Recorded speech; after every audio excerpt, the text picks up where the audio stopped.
자, 방금 구글 실적 발표와 테슬라 실적 발표가 나왔습니다. 실적은 뭐 고만고만했어요. 그런데 어닝스 콜이 굉장히 롤러코스터가 위로 가다가 쫙 떨어지는 그런 상태였는데 왜 이번 어닝스 콜이 굉장히 안 좋았고 앞으로 어떤 점들을 주의해야 되는지 이 영상에서 설명해 드리겠습니다. 자, 우선 구글이 애프터장에서 1.69% 하락하고 있고 테슬라가 6.8% 하락하고 있는데 일단 구글이 실적 발표를 먼저 했습니다. 그리고 어닝스 콜도 먼저 했는데 제일 핵심 요소가 뭐냐? 이겁니다. 그것으로 얼마나 많은 수익을 얻고 있나요? 라는 질문을 받았습니다. AI 붐이 일어나면서 구글 또는 수많은 기업들이 AI 쪽으로 엄청난 투자를 해오고 있습니다. 하지만 핵심은 이겁니다. 그것으로 얼마나 많은 수익을 얻고 있나요? 점점 AI에 대한 지출이 증가할 텐데 AI 쪽으로 투자한 지 약 18개월 정도 지나가고 있습니다. 하지만 수십억 달러를 투자한 데 대한 투자 수익에 대한 명확한 증거를 찾고 있습니다. 하지만 구글은 이번 실적 발표에서 명확하게 얘기를 못했습니다. 구글 실적 발표를 보면 영업이익률과 매출은 상회했지만 여기 구글 광고, 유튜브 광고가 하회했습니다. AI를 이용해서 광고 수익을 올려야 되는데 오히려 떨어진 거죠. 예상치보다. 그래서 투자 기관들로부터 어닝스 콜 때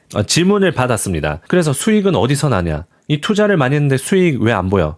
라는 식으로 질문을 받았는데 그거에 대한 명확한 얘기를 못하면서 양전하던 구글이 음전으로 변하면서 3%가량 떨어졌습니다. 구글이 실적 발표 나오고 난 뒤에는 상승했어요. 거의 2% 올라가고 있다가 고점에서 5%가량 떨어졌고 어닝스 콜 진행하면서 약 3%가량 떨어졌습니다. AI 투자 대비해서 수익이 나고 있다는 것을 증명하지 못했던 거죠. 그래서 핵심은 이겁니다. 앞으로 있을 애플, 마이크로소프트 등등 대형 기술주들이 AI 쪽으로 투자했는데 어떤 식으로 수익을 내고 있고 어떻게 낼 것이다 라는 데 명확한 대답을 해줘야 됩니다. 그래서 이 구글 실적 발표로 인해서 애플, 구글, 아마존 등등 이 회사들이 경각심을 가지고 그 대답을 잘할 준비를 해야겠죠.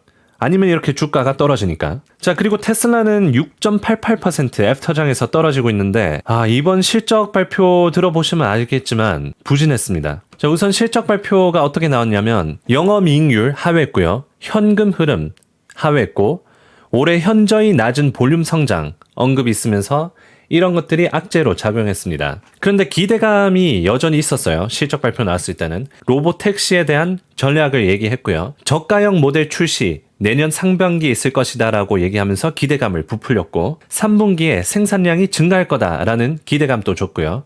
그리고 매출이 상회했습니다.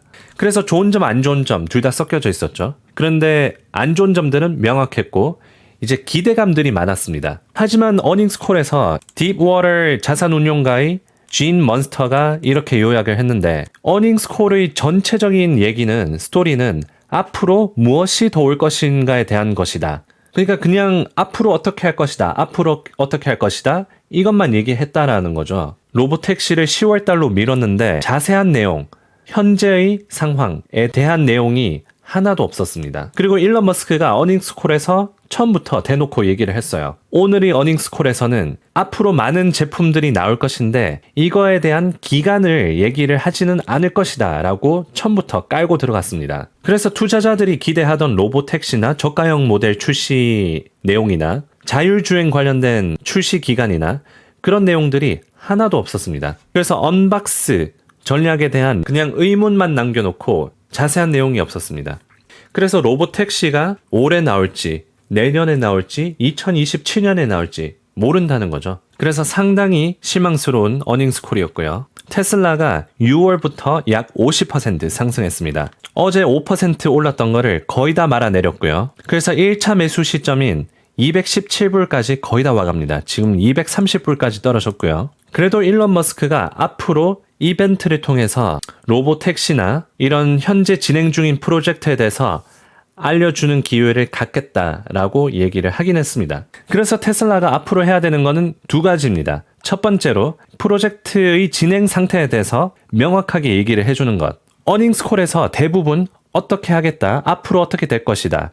뭐 도조를 2배로 늘린다든지 로보택시를 연기시켜야 됐던 이유는 추가적인 기능을 넣기 위해서라든지 상세한 내용들이 없었습니다. 그래서 그 점들을 투자자들한테 얘기를 업데이트 해주면서 안심을 시켜줘야 되고요. 그리고 생산량 증가할 거라는 그 기대감을 충족시켜줘야 됩니다. 3분기에 생산량이 증가할 예정이라고 얘기를 했기 때문에 이제 생산량이 저점을 찍고 계속 상승할 것인지에 대한 기대감을 실어줘야 됩니다. 그래야 주가가 계속 상승할 수 있습니다. 보시다시피 이번 영업이익률 예상치가 15% 하회했고요. 이렇게 나올 거라고 봤는데 낮게 나왔죠. 다만 전망은 계속 상승할 거라고 보고 있긴 합니다. 그래서 연속으로 테슬라가 4분기 동안 영업이익률이 시장 컨센서스를 밑돌았고요. 다만 긍정적인 거는 이번 매출이 예상치를 상회했습니다. 4% 상회했고요.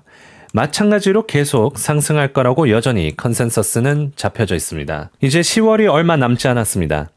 2개월 정도밖에 안 남았고요. 그래서 일론 머스크가 그 시간 동안 로보택시 그리고 자율주행 관해서 업데이트를 내놓는지 유심히 지켜봐야 될 것 같습니다. 자, 그리고 구글도 고점에서 약 3-4% 떨어졌는데 이제 구글이 하락한 걸 보고 다른 기업들이 AI 투자를 통해서 어떤 매출을 얻고 있는지 잘 설명해 줘야 됩니다.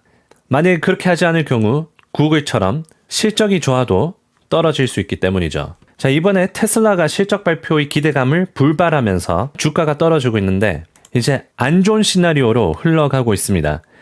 그래서 지난 영상에서 알려드린 1차 매수 시점 210불 이평선 60 근처까지 매수를 기다리는 게 좋고요. 다시 하방 박스권으로 들어올 때까지 2차 매수는 기다리는 게 좋을 것 같습니다. 이렇게 상승하는 관점 그리고 하방으로 가는 관점 두 개 다 가지고 있어야 대응을 할 수 있기 때문에 실적 발표가 안 좋게 나올 시나리오도 염두에 두어야 됩니다. 그리고 나스닥도 애프터장에서 0.6% 빠지고 있는데 오늘 증시가 많이 빠지지는 않았습니다. 그래서 전체적으로 보면 아직까지 상방 추세 가깝긴 하지만 오늘의 구글, 테슬라 여파로 인해서 AI 쪽으로 투자하고 있는 기업들이 매출을 보여줘야 됩니다. 만약에 그렇게 하지 못할 경우 나스닥도 이제 하방 추세로 돌입할 수 있는 경우도 생각을 해야 됩니다. 도움이 되셨으면 좋아요, 구독 한 번씩 눌러주시고 그럼 다음 영상에서 또 찾아뵙겠습니다.